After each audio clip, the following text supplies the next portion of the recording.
if growing your hair in 2026 is part of your goals for the year, then come close, you're at the right page. My name is Lydia and this is Naturally. On here, I talk about natural hair, plants, how you can grow your hair, DIYs, everything relating to hair.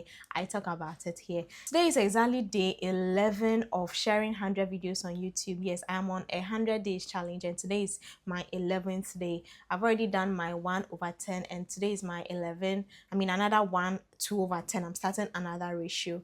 Yeah, if you're new to the channel, do well to subscribe. Today I'm going to talk about 5 potent herbs you can use to double your hair growth in 2026. You can grow your hair through many means, but one of the means I have tried and tested myself is using plants and herbs on your hair.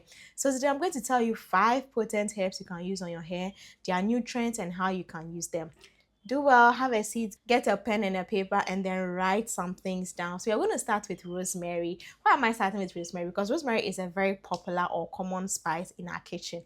Yes, we use rosemary in our cooking and all that. So it's something that we see often. But did you know that there are other advantages of rosemary that not only nourishes the system within, it also helps with our hair. Rosemary contains antioxidant properties. It also contains certain vitamins that are able to promote hair growth. Research was done some years back by students in a university and they compared rosemary with minoxidil. If you know minoxidil, you know that it's usually used on bald hairs and all that. And rosemary proved very well. Rosemary proved very potent.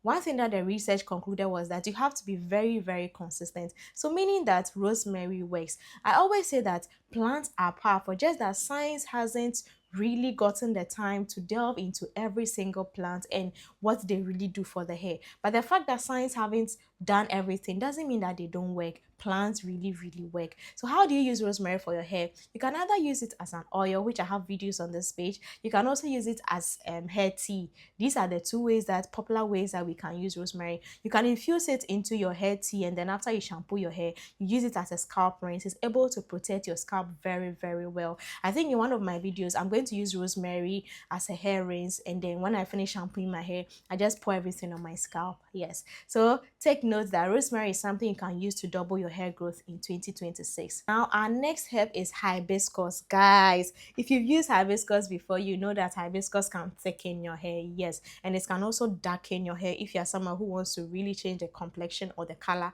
of your hair. It can give you density, volume and darkness as per what you want. Now why does hibiscus do this? Because of the vitamins in hibiscus. Hibiscus contains vitamin C. It also contains amino acids and calcium.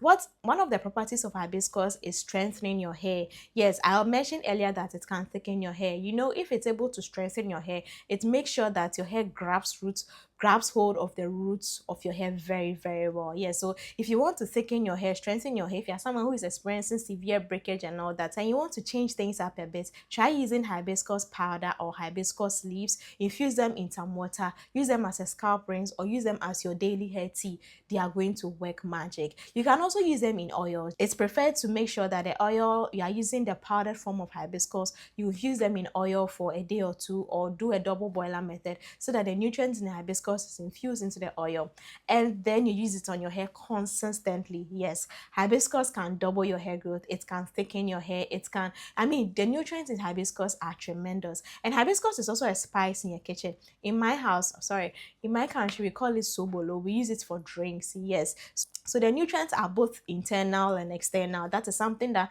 your hair can benefit and then your immune system can also benefit. Now let's talk about the third herb you can use on your hair to double your hair growth. Aloe vera. Guys, aloe vera is one of the plants that I planted myself in my home because of how obsessed I was with aloe vera.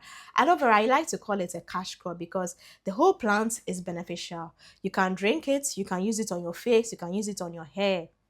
Cash crop. Yes, but now how can you use aloe vera on your hair? You can either use the gel or you can use it as oil. For me, I personally like the oil because the oil really, really worked for my edges. So aloe vera is something I don't joke with. Because of the nutrients in aloe vera, it's able to help deal with dandruff because it doesn't really dry out your hair. So if you're someone with dandruff, sometimes it's dry scalp that you have and not dandruff. So if your scalp is always getting dried, try using aloe vera gel often on your scalp and you're going to love it. For me, I like to use it as pre-poo. shampoo. So I scrape the gel from the aloe vera, blend it and strain it, and apply it throughout my hair. Add some olive oil, extra virgin olive oil, wear my steamer cap, go and shampoo my hair, and I'm done with my pre-poo routine. You can adapt this routine and it's going to help you very, very well.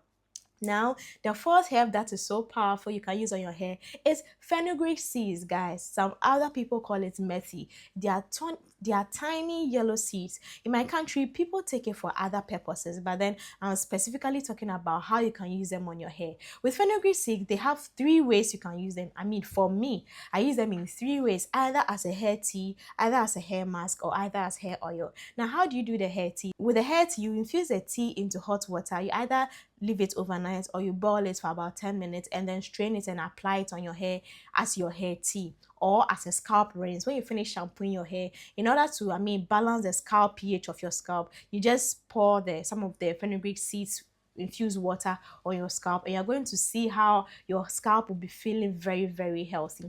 Now for the oil, I like to use fenugreek oil in the form of a powder. So just get them in powdered form, add your oil to it, infuse it for as long as you want, and start applying it on your hair. One thing that fenugreek sees that is that it's able to help control dandruff. Yes, and it also contains protein that is able to help grow and strengthen your hair. One thing is also that fenugreek can give you protein overload, especially if you use it without moisturizing your hair, because of the protein content in fenugreek. So you have to be very, very intentional about how you use it. But for me, I like to use it in my hair teas. And for the hair mask, I forgot to mention, you can use it as hair mask. Fenugreek, when you soak it in water for a while, it becomes a bit thick.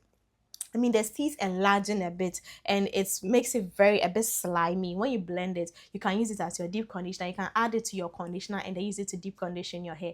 It's very, very potent.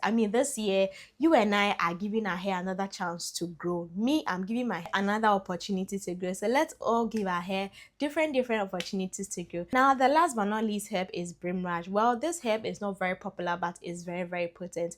If you are going to get yourself some herbs, make sure you go with pictures, or you go to places that the people there, and they know what they are selling, or you buy them online, because buying them online, you don't have to do so much. You just click add to cart, click and add to cart. Yes, so with brimraj, it's also very, very good for the hair. It contains antioxidants and fatty acids which are able to strengthen your hair. If your hair is strong, it doesn't break off easily, and that is the goal that we are looking for this year. You can use them as your hair tea. For me, I like to use a lot of things as my hair tea and as a scalp rinse. So the scalp rinse, after you shampoo your hair, you just pour it on your scalp. I like to use it when it's lukewarm because when it's a bit warm, it's able to really penetrate into the hair follicles. Yes, so use it as a scalp tea, and you're going to notice how thick your hair will start growing. So these are 5 herbs you can use on your hair this year 2026 to double your hair growth. You and I are doubling our hair growth in 2026, and it starts with using these 5 herbs on your hair.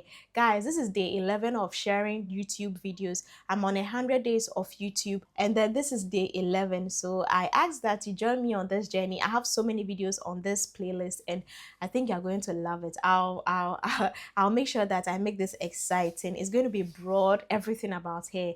Yeah, so let me know if you have any comments. Let me know in the comment section any suggestion, any herb you want, any content idea you want me to do, and I'm going to do them this year on the 100 days of YouTube. If you haven't subscribed to the channel, what are you waiting for? My name is Lydia once again. I'll see you in my next video. In my next video, I'll be talking about 5 potent oils you can use on your hair. Yes, 5 potent oils you can use on your hair to double your hair growth. I'll see you in my next video. Bye.